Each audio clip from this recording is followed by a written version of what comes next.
Bonjour les amis, c'est Myriam de Révolution de ta conscience. Ce matin, nous allons parler de peur. Qu'est-ce que la peur? La peur, c'est une émotion. Je pourrais dire une émotion, mais négative. L'humanité tout entière a peur. On a toujours peur de quelque chose. Et on a peur, pourquoi? Parce qu'on ne comprend pas. Tout ce qui est mystère nous fait peur. Tout ce qui est incompréhensible nous fait peur. L'humanité en ce moment vit une phase de terrorisme. Lorsque on prend les Écritures, nous vivons la résurrection en ce moment. Nous sommes au printemps, nous venons de fêter la Pâque, la résurrection du Christ. Lorsqu'il a été enseveli, le premier jour de la semaine, les femmes sont allées au tombeau pour embaumer son corps. La pierre a été roulée quand elles sont arrivées. Elles étaient perplexes.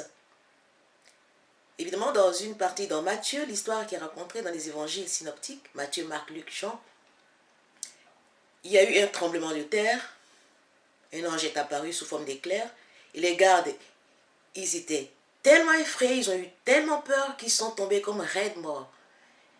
Et les femmes aussi étaient dans une stupeur pas possible, mais l'ange lui a dit, pour vous, n'ayez pas peur. Et cette même phrase se répète dans Marc, où on dit aux femmes, n'ayez pas peur. La femme, c'est quoi? La femme, c'est la création. La femme, c'est l'œuvre de création de Dieu. N'ayez pas peur, disait l'ange. Et cette parole est encore valable aujourd'hui. N'ayons pas peur. Mais pour ne pas avoir peur, il faut savoir pourquoi on a peur. Il faut savoir ce que c'est que la peur. Parce que cette peur, elle se manifeste sous diverses formes. Comme disait un général de guerre chinois, Sun Tzu, dans l'art de la guerre, pour faire la guerre, d'abord il faut te connaître toi-même, il faut connaître ton ennemi et il faut connaître ton environnement. Donc pour combattre la peur, il faut que nous sachions quelles peurs nous animent, quelles sont les peurs qui minent l'humanité, quelles sont les peurs qui minent les individus que nous sommes. Savoir comment se manifestent ces peurs, savoir où logent ces peurs en nous. L'être humain est un bloc émotionnel. Nous sommes toute émotion. L'âme, c'est l'émotion. Et cette âme se meut dans un corps physique. Et cette âme qui est émotion est gérée par l'esprit. Et notre esprit est géré par l'esprit divin. Par conséquent, notre esprit qui impacte notre âme marche sous forme d'impulsion de pensée. C'est la pensée qui dirige notre âme. Parce que lorsque nous recevons des pensées, qu'elles soient positives ou négatives, ces pensées impactent notre âme, nos émotions. Et ce sont ces émotions qui nous meuvent, qui nous guident, qui nous poussent à mener des actions. Et si nous sommes guidés par l'émotion de peur, nous aurons des actions correspondant à ces émotions. Qu'est-ce que la peur? La peur, c'est une émotion. La peur, c'est un état d'esprit. Et cet état d'esprit peut être géré, peut être contrôlé. De même que nos émotions peuvent être gérées et contrôlées, nous pouvons aussi contrôler et gérer l'émotion de la peur. Parce que la nature nous a dotés de capacités pour cela. Nous avons la faculté de dominer nos émotions. Nous allons voir les différents types de peur. Mais bien avant cela, l'homme a 3 ennemis principaux. Le premier ennemi, c'est l'indécision. Le deuxième, c'est le doute. Le troisième, c'est la peur. Et ces 3 ennemis marchent main dans la main. On ne peut pas trouver l'un sans l'autre. L'indécision conduit au doute. Lorsqu'on est indécis, on doute. Et ce doute se cristallise. Et en se cristallisant, ça se transforme en peur. Donc on pourrait dire la peur, c'est l'indécision plus le doute. Peur, c'est indécision qui est devenue un doute cristallisé. Et on est bloqué. Tout ce qui est cristallisé est bloqué. Et il faut se débloquer. Et tout cela joue dans le champ de notre émotion. et nos émotions qui sont dans notre subconscient. Parce que notre âme est dans notre subconscient, le cœur des émotions. Quelles sont les peurs que nous avons? Selon Napoleon Hill, nous avons 6 peurs basiques. Évidemment, nous avons plusieurs types de peurs, mais la plupart des peurs que nous avons sont reliées à ces 6 peurs principales, ces 6 peurs de base, ces 6 peurs fondamentales. Et nous allons voir ces 6 peurs dans l'ordre d'importance, je pourrais dire. Les 3 premières peurs qui minent l'homme, d'abord, c'est la peur de la pauvreté, la peur du manque. La deuxième peur, c'est la peur des critiques. La troisième peur, c'est la peur de la maladie. Et ces 3 peurs sont suivies de 3 autres peurs, qui sont la peur de perdre l'amour de l'être aimé, la peur de la vieillesse et la peur de la mort. Ce matin, nous allons parler en particulier de la peur de la pauvreté.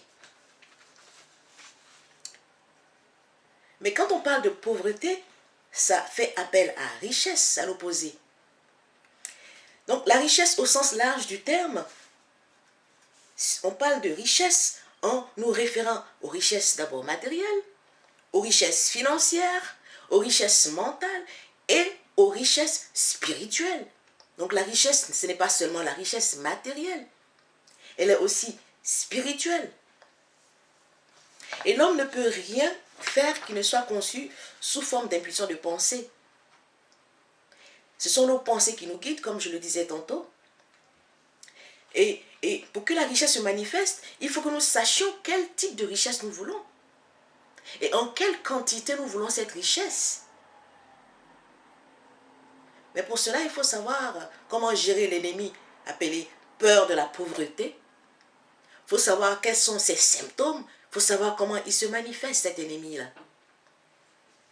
La peur de la pauvreté. Il y a beaucoup de choses qui ressortent de cette peur, nous allons les voir. La peur de la pauvreté, elle est la plus destructive des peurs. Parce qu'elle est très puissante pour détruire toute chance de réalisation de ce que l'on entreprend. Cette peur paralyse notre raison. Elle détruit notre faculté d'imagination. Elle conduit à l'incertitude dans les buts qu'on veut atteindre, évidemment, à l'indécision. Elle encourage la procrastination. Elle anéantit notre enthousiasme. Elle détourne notre concentration quant à ce qui concerne l'effort. Elle détruit la possibilité de penser de manière précise. Elle nous empêche de nous maîtriser, la maîtrise de soi, non. Elle empêche la maîtrise de soi, elle empêche la maîtrise, la persévérance. Elle détruit l'ambition. Elle réduit la volonté à néant. Elle brouille la mémoire et attire l'échec sous toutes ses formes, cette peur de la pauvreté. Elle tue l'amour et assassine nos plus pures émotions, les plus pures émotions du cœur. Elle détourne l'amitié et appelle les désastres sous toutes leurs formes. Elle conduit à l'insomnie, à la misère et à la tristesse. Vous voyez tout ce que peut générer la peur de la pauvreté, la peur du manque. Pourtant, nous vivons dans une nature qui nous a dotés de toutes choses, de toutes sortes de capacités pour désirer des choses super qui vont nous faire avancer dans la vie. La peur de la pauvreté est sans aucun doute la plus destructive des 6 peurs basiques. Elle est en tête de liste car elle est la plus difficile à gérer. Cette peur, comment elle est née? Elle est née de la tendance de l'homme à vouloir exploiter son prochain financièrement, matériellement. Les animaux, dans la nature, quand ils chassent, ils mangent, ils se mangent les uns les autres. Mais l'homme ne pouvant pas manger son prochain physiquement, qu'est-ce qu'il fait? Il l'exploite financièrement, il l'appauvrit matériellement, d'où cette peur tapie en l'homme depuis la nuit des temps. Cette peur qui est générée par l'exploitation de l'homme par l'homme. Et qui mène à la déprime, à la détresse, à la misère. Certains sont hyper riches. Ils ne veulent pas partager. D'autres n'en ont pas. Ils sont dans la misère.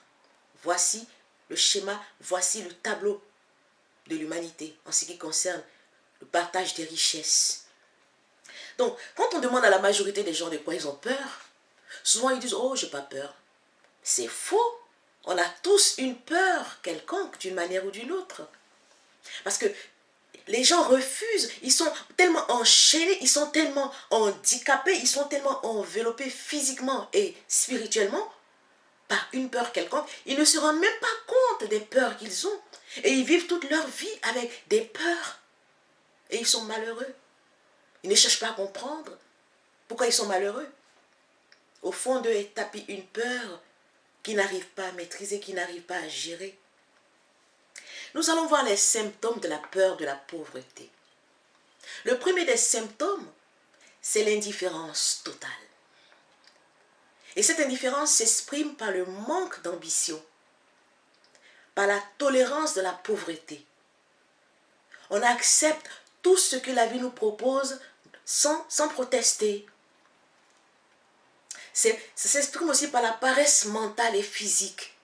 On n'aime pas réfléchir, on n'aime pas trop se dépenser physiquement et mentalement. C'est le manque d'initiative, le manque d'imagination, manque d'enthousiasme et de maîtrise de soi.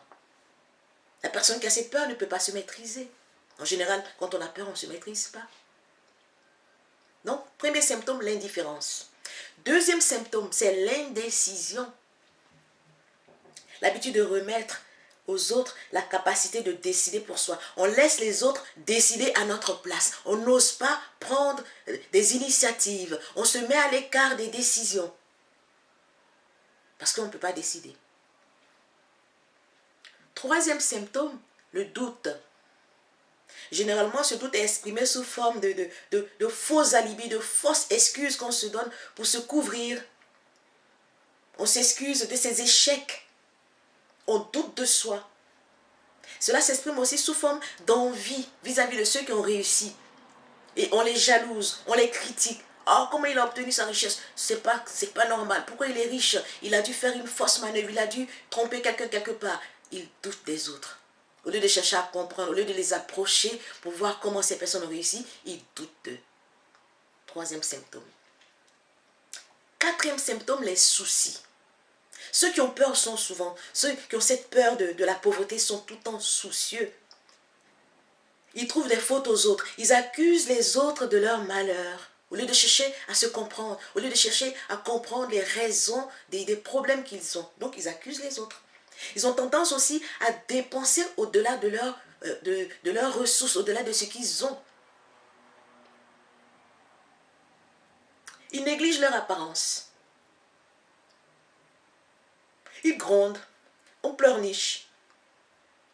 Aussi, ces symptômes, ils sont tellement soucieux qu'ils abusent de l'alcool, ils abusent des drogues. Évidemment, cela crée des troubles mentaux, cela crée des déséquilibres dans leur organisme et cela fait qu'ils n'ont pas une conscience d'eux-mêmes. Donc, voici ce que provoquent les soucis, qui est le quatrième symptôme de la peur de la pauvreté.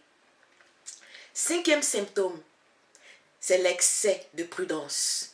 Ceux qui ont cette peur-là sont prudents à l'excès. Ils ont l'habitude de voir le mauvais côté des choses. Penser et parler des situations d'échec, au lieu de se concentrer sur tout ce qui est constructif pour avancer, pour s'enrichir. C'est de connaître tous les petits chemins qui mènent au désastre, au lieu de rechercher les chemins qui vont permettre d'éviter les échecs. C'est d'attendre toujours le bon moment pour faire les choses. À force de remettre, et ça devient une habitude permanente, ils attendent. Ils ont des bonnes idées, mais à force d'être tellement prudents, ils n'osent même pas commencer à mettre en pratique l'idée qu'ils ont eue. Et ils restent dans leur état de laxisme. C'est de se rappeler de ceux qui ont échoué, Au lieu de se rappeler de ceux qui ont réussi pour s'en inspirer. Ils vont toujours penser de, ah, celui-là, il n'a pas réussi. Ah oui, celui-là n'a pas réussi. Mais non, il faut parler de ceux qui ont réussi. Alors ça inspire pour avancer. C'est de voir le verre à moitié vide au lieu de le voir à moitié plein. Ils voient toujours le côté négatif de la vie. Ils ne voient jamais le côté positif. Tellement ils sont super prudents. Donc, le pessimiste aussi, qui conduit, évidemment, ils sont tellement pessimistes que cela leur donne des indigestions, cela les constipe, la constipation, l'intoxication du corps, la mauvaise santé et évidemment une mauvaise humeur. Quand on est tellement prudent, on est crispé, on est coincé, voilà, cela crée des déséquilibres dans nos corps, dans notre corps énergétique et on se rend malade. Le 6e symptôme de la peur de la pauvreté, c'est la procrastination. La procrastination, c'est de remettre à demain ce qu'on peut faire à l'instant même. Reporter ce qu'on peut faire. C'est de passer beaucoup de temps à créer. Les gens se créent des alibis pour échapper à ce qu'ils doivent faire. Ah ouais, je peux le faire, mais demain, après-demain. Et ils ne font jamais ce qu'ils doivent faire. Et ce symptôme, évidemment, de la procrastination est lié aussi au symptôme de l'excès de prudence, du doute et des soucis. Et la procrastination aussi mène au refus des responsabilités, quand on le peut. Il peut faire quelque chose, on lui confie une tâche, ah non, je ne peux pas le faire, et il remet. Parce qu'il doute de lui, parce qu'il est soucieux, parce qu'il ne croit pas en lui, il ne croit pas en ses capacités, il ne croit pas en ses potentialités, donc il refuse les responsabilités. C'est aussi d'accepter les compromis au lieu de se battre pour surmonter les adversités. C'est de se plaindre des difficultés au lieu de prendre les difficultés de prendre les difficultés comme un tremplin pour avancer. Ils passent leur temps à se plaindre des difficultés. Ah ouais, c'est moi qui ai toujours des problèmes. Mais utilise ce souci, utilise cette difficulté que j'appellerais ce défi pour faire un bond en avant. Non, il procrastine, il laisse tomber. Et c'est de négocier aussi avec la vie pour des broutilles. Au lieu de demander l'abondance, la prospérité, la richesse physique, matérielle, spirituelle, le bonheur. C'est aussi de se contenter de la pauvreté, au lieu de demander la richesse. C'est de s'associer avec ceux qui acceptent la pauvreté, au lieu de marcher avec ceux qui demandent et reçoivent des richesses. Donc les gens qui ont l'esprit de pauvreté, qui ont la peur de la pauvreté, ils vont toujours être avec des gens de leur trempe, au lieu de s'approcher de ceux qui peuvent les inspirer, de ceux qui ont eu des idées géniales, qui les ont fait avancer de la vie, pour qu'ils s'en inspirent. Non, ils vont marcher avec ceux qui les ramènent à l'arrière, avec ceux qui leur font rebrousser chemin. Certains diront, mais pourquoi parler que de la peur, pas que de richesse financière, de richesse matérielle, au lieu de parler de richesse spirituelle, de richesse du cœur, etc. Mais le problème, évidemment, c'est ce que qu'est-ce que le Seigneur Jésus a dit? Il a dit, cherchez d'abord le royaume et sa justice, et toutes ces choses vous seront données par-dessus tout, c'est-à-dire toutes ces richesses matérielles, toutes ces richesses physiques. Mais l'homme a fait le contraire. Et qu'est-ce que les gens répondent à ce genre de personnes? Ils disent, ah, donnez-moi toutes les richesses dont j'ai besoin, et j'obtiendrai tout ce dont j'ai besoin. Comme si l'argent pouvait acheter les richesses spirituelles, les richesses du cœur. Ce n'est pas possible. Et ce genre de personnes, évidemment, restent toute leur vie dans la peur de la pauvreté. Ils n'avancent pas parce qu'ils ont inversé le paradigme qui est de chercher d'abord le royaume et ensuite on obtient la richesse. Étant donné que tout ce que nous avons physiquement vient de ce qui est spirituel. Nous disions que tout ce que nous faisons vient de nos pensées. Mais quelqu'un qui n'est pas connecté au ciel, quelqu'un qui n'est pas connecté à Dieu, quelqu'un qui n'est pas connecté à ce que d'autres appellent la conscience cosmique, la conscience infinie, comment peut-il recevoir l'inspiration dans son âme pour pouvoir initier des actions qui vont le mener à la richesse? Parce que c'est ça la foi. On dit que celui qui s'approche de Dieu croit que Dieu existe et qu'il est le rémunérateur de ceux qui le cherchent. Alors, celui qui va te rémunérer, pour que tu puisses réussir dans la vie, tu refuses de t'approcher de lui. Tu veux chercher les choses par ta propre intelligence limitée, par tes propres pensées limitées. C'est impossible. Donc, la pauvreté sera toujours là. Étant donné qu'il n'y a pas de richesse spirituelle, il sera difficile d'avoir la richesse matérielle qui est tant convoitée par les êtres humains sur la terre. Il faut d'abord chercher la richesse spirituelle. Alors viendra la richesse matérielle. Alors viendra l'inspiration dans notre subconscient à travers notre intuition pour recevoir cette richesse matérielle que nous recherchons tant. Il faut fuir les démons de la peur. N'ayez pas peur. Parce que la peur paralyse, comme on l'a vu. La peur arrête notre esprit d'imagination. La peur nous rend malades, elle nous crispe, elle bloque tous nos processus vitaux. La prochaine fois, nous parlerons de la peur des critiques, qui est la deuxième peur basique. Je vous laisse sur ces paroles. Bonne méditation. C'était Myriam de Révolutionne ta conscience. À très bientôt.